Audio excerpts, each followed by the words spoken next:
அப்பா பிதாவே, எங்களை ஆயத்தப்படுத்த வேண்டும் என்று வார்த்தையை கொடுத்து எங்களை இந்த போராட்டங்களை மேற்கொள்ளத்தக்கவதல்ல நல்ல ஆயுதமாக ஆயத்தப்படுத்த வேண்டும் என்று ஜெபிக்கிறோம் சுவாமி. அப்பா பிதாவே, வான மன்னாவை பொழிந்தரல வேண்டும் என்று ஜெபிக்கிறோம் கர்த்தாவே.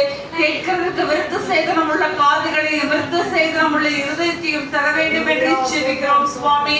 அப்பா பிதாவே, வார்த்தை கர்த்தாவில் வெளிப்படுவது பரிசுத்த ஆவியானவரின் வல்லமை கொண்டு வெளிப்பட வேண்டும் என்று ஜெபிக்கிறோம் சுவாமி. ஆசீர்வதியும் பலப்படுத்தும் என்கிறான் இயேசு கிறிஸ்துவின் நாமத்தில் ஜெபம் கேளும் ஜீவனுள்ள நல்ல பிதாவே, ஆமென்.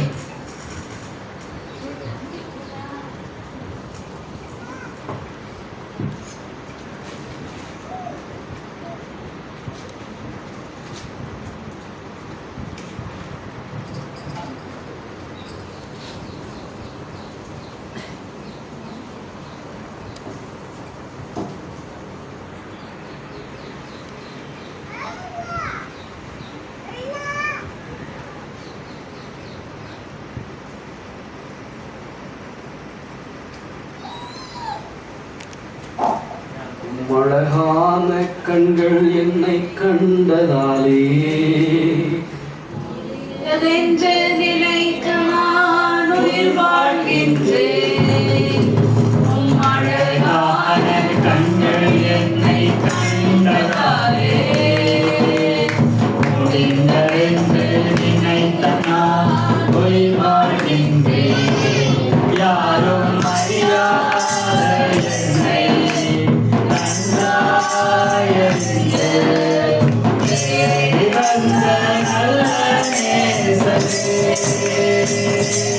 யாரும் அறியாத என்னை நன்றாயறிந்து தேடி வந்த நல்ல நேசரே. அழகான கண்கள் என்னை கண்டதாலே முடிந்ததென்று நினைத்த நான் உயிர் வாழ்கின்றேன். அழகான கண்கள் என்னை கண்டதாலே முடிந்ததென்று நினைத்த நான் உயிர் வாழ்கின்றேன்.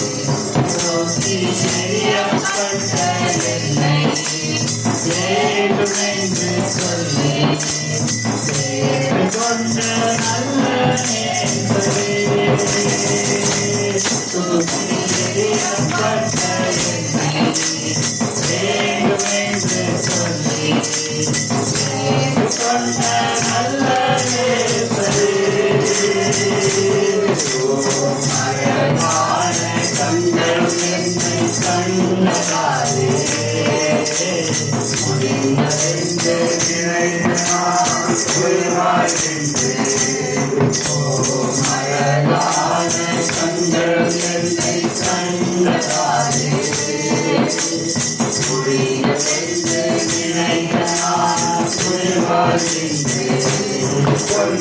கொஞ்சமில்லாத என்னை உம் காருண்யத்தாலே உயர்த்தி வைத்த நல்ல நேசரே. கொஞ்சமில்லாத என்னை உம் காருண்யத்தாலே உயர்த்தி வைத்த நல்ல நேசரே. அழகான கண்கள் என்னை கண்டதாலே முடிந்தென்று நினைத்த நான் உயிர் வாழ்கின்றேன். அழகான கண்கள் என்னை கண்டதாலே முடிந்தென்று நினைத்த நான் உயிர் வாழ்கின்றேன்.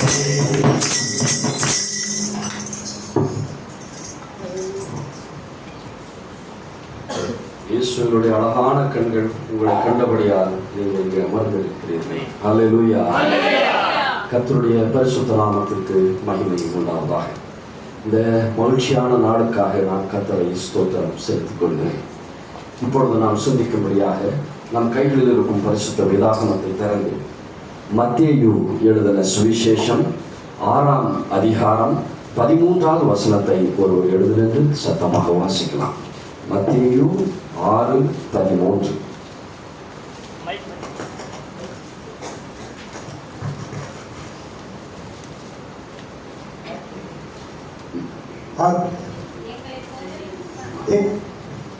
எங்களை சோதனைக்கு உட்பட பண்ணாமல் தீமை நின்று எங்களை ரட்சித்துக் கொள்ளும். ராஜ்யமும் வல்லமையும் மகிமையும் என்றென்றைக்கும் உம்முடையவைகளே. ஆமென் என்பது. ஹல்லேலூயா. எங்களை சோதனைக்கு உட்பட பண்ணாமல் தீமை நின்று எங்களை ரட்சித்துக் கொள்ளும். ராஜ்யமும் வல்லமையும் மகிமையும் என்றென்றும் உம்முடையவைகளே. ஆமென் என்று இந்த வார்த்தையை நம்ம அடிக்கடி கேட்போம். இந்த வார்த்தையை நம்ம எப்போ கேட்டிருக்கிறோம்? பரமண்டல ஜபம். ஆனால் இப்போ பரமண்டல ஜபம் பண்ண முடியாது. 1 மணிக்கு மேலே பரமண்டல ஜபம் பண்ணலாம். இந்த வார்த்தை எங்களை சோதனைக்கு உட்பட பண்ணாமல் தீமையை நின்று எங்களை ரட்சித்து கொள்ளும்.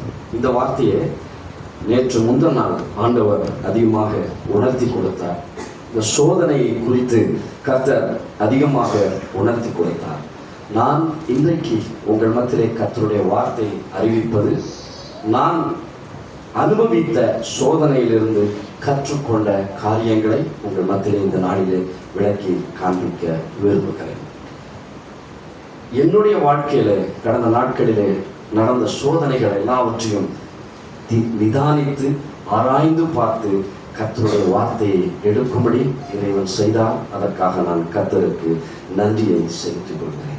இந்த சோதனை, இந்த வார்த்தையை கடந்த நாட்களிலே வேதத்தின்படியாக ஆராய்ந்து பார்க்க அவைகளிலிருந்து அடியேனும் கற்றுக்கொள்ள கர்த்தர் கிருபை செய்தார். இந்த சோதனையை குறித்து இந்த நாளிலே கர்த்தருடைய வார்த்தையாய் உங்கள் மத்தியிலே அறிவிக்க தூயாமையானவர் நம் ஒவ்வொருவருக்கும் நல்ல கிருபை செய்வாராக.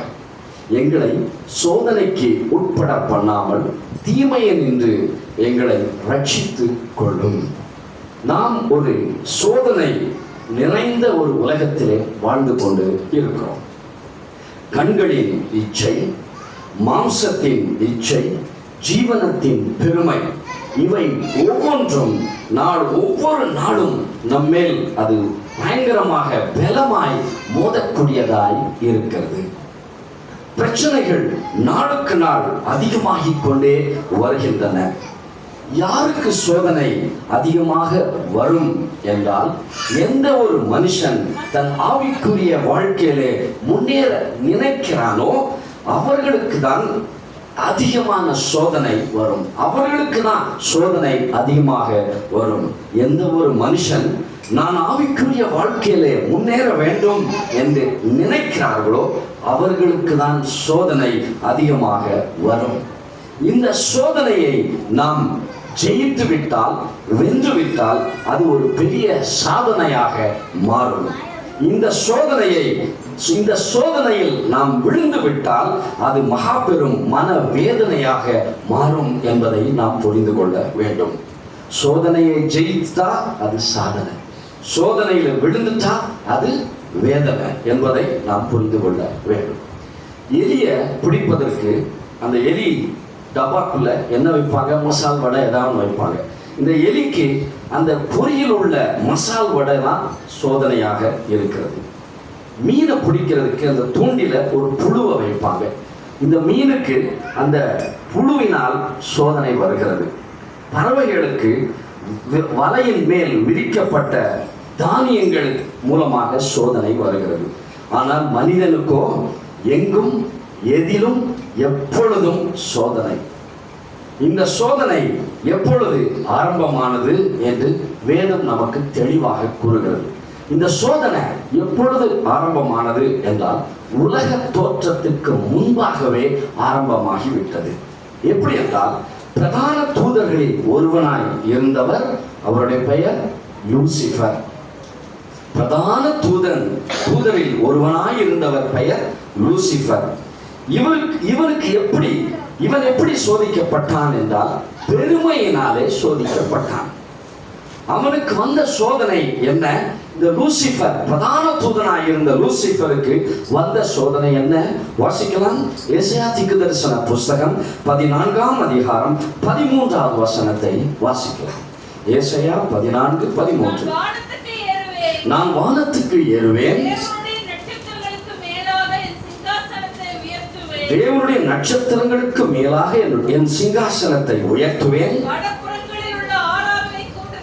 வடபுறங்களில் உள்ள ஆராதனை கூட்டத்தின் பர்வதத்திலே வீற்றிருப்பேன் என்ற மேட்டிமை கொண்டான், இருதயத்தில் பெருமையாய் சிந்தித்தான். அதன் விளைவாக இப்படி சிந்தித்தபடியா இந்த பெருமை என்னும் சோதனை, மேட்டிமை என்னும் சோதனை அந்த லூசிபர் மேல் தாக்கி அவன் இடம் கொடுத்தபடியால், அந்த சோதனைக்கு இடம் கொடுத்தபடியால் அதன் விளைவாக வானத்தில் இருந்து கீழே தள்ளப்பட்டான். தேவதூதனாய் இருந்தவன் சாத்தானாய் மாறினான். இந்த லூசிபர் தேவதூதன், பிரதான தூதர்களில் ஒருவனாய் இருந்தவன் சாத்தானாய் மாறினான். தேவனுடைய பிரசன்னத்தில் மகிழ்ச்சியாய் துதித்துக் கொண்டு இருக்கக்கூடியவன் பெருமை, மேட்டிமை என்னும் சோதனைக்கு இடம் கொடுத்தபடியால் அக்கினியும் கடலுமாயிருக்கிற பாதாளத்துக்கு அவன் தள்ளப்பட்டான். காரணம் சோதனை. என்ன சோதனை? பெருமை, மேட்டிமை என்னும் சோதனைக்கு அந்த லூசிபர் என்னும் பிரதான தூதன் இடம் கொடுத்தபடியால் அவன் சாத்தானாய், பாதாளத்துக்கு அதிபதியாய், மரணத்துக்கு அதிபதியாய் அவன் மாறினான். இப்படிதான் சோதனை ஆரம்பமானது. சோதனை ஆரம்பமானது இப்படிதான், உலக தோற்றத்துக்கு முன்பாகவே ஆரம்பமானது. அதற்கப்புறம் இதை தொடர்ந்து நம்முடைய முற்பிதாக்களாகிய ஆதாமும் ஏவாளும் சோதிக்கப்பட்டார்கள். எப்படி அவர்கள் சோதிக்கப்பட்டார்கள்? கர்த்தர் புசிக்க கூடாது என்று சொல்லியிருந்த நன்மை தீமை அறியத்தக்க விருட்சத்தின் கனியை ஏவாள் புசித்தாள். தேவனுடைய கட்டளையை மீறி ஏவாள் புசித்தபடியால் அவள் சோதனையிலே விழுந்தார்கள். ஆதாமும் ஏவாளும் அந்த சோதனையிலே விழுந்தார்கள். அந்த சோதனையிலே அவர்கள் விழுந்தபடியால் பூமியிலே பாவம் வந்தது, பூமியிலே சாபம் வந்தது, பூமியிலே மரணம் வந்தது. காரணம் சோதனையிலே ஆதாமும் ஏவாளும் விழுந்தபடியால் இப்பேற்பட்ட ஒரு சாப நிலை பூமிக்கு உருவானது. எப்படிப்பட்ட சோதனை ஆதாமுக்கு ஏவாளுக்கும் வந்தது? இச்சையின் சோதனை. அந்த படம் பார்ப்பதற்கு அழகாக இருக்கிறதே என்று ஏவாள் இச்சித்தபடியால் அந்த சோதனைக்குள் அவள் விழுந்து விட்டாள். லூசிபருக்கு வந்த சோதனை என்ன? பெருமை, மேட்டுமை. ஆதாமும்